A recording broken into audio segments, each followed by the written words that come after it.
compatriotes, pour toutes les personnes qui ont participé à cette flotte humanitaire. C'est très important. Il n'y avait pas que 4 citoyennes belges, il y avait des citoyens du monde entier. Je voudrais une minute de silence pour eux, à ceux qui sont morts, à ceux qui sont blessés, à ceux qui sont détenus. Et je voudrais une minute de silence pour la population de Gaza, s'il vous plaît. Israël, assassin! Une minute. Je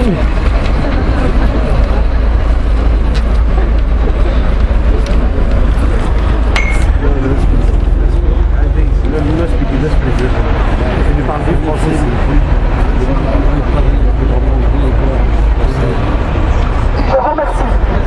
Ce qui est en train de se passer maintenant est très important. L'heure est grave.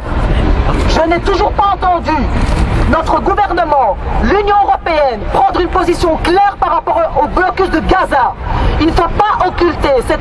Ce massacre ne doit pas occulter ce qu'il y a derrière. Si ces gens ont décidé de laisser leur famille, leur travail, de risquer leur vie, d'aller avec une flottille, dois-je encore le répéter, 750 nationaux du monde entier. C'est pour une simple raison, c'est pas pour aller faire du tourisme, c'est pour montrer leur indignation par rapport au blocus de Gaza. Plus de 2 ans et demi, 1,5 million de personnes sous blocus, affamées, assiégées. Toutes les lois internationales condamnent. Mais qui est-ce qui prend des mesures claires? Une position nette. Pas notre gouvernement et pas l'Union européenne. Nous sommes aujourd'hui ici devant le Parlement européen. Excusez-moi, je suis très ému. Nous sommes devant le Parlement européen. Ce que nous demandons, nous l'avons demandé avant. Je n'ai pas vu l'extradition de l'ambassadeur d'Israël de Bruxelles. Nous exigeons. Ça c'est une chose, nous l'avions demandé. Nous demandons une position claire, que l'Union européenne dise avec force et courage. Je pense qu'aujourd'hui, effectivement, il faut du courage de la part de nos élus, de la part de nos parlementaires.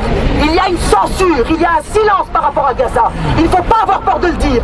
Et le dire, ça ne veut pas dire qu'on est des terroristes. Nous sommes des humanistes. La question palestinienne n'est pas une question d'arabes, une question de musulmans. C'est une question qui concerne tous les citoyens du monde. S'il vous plaît, c'est le message.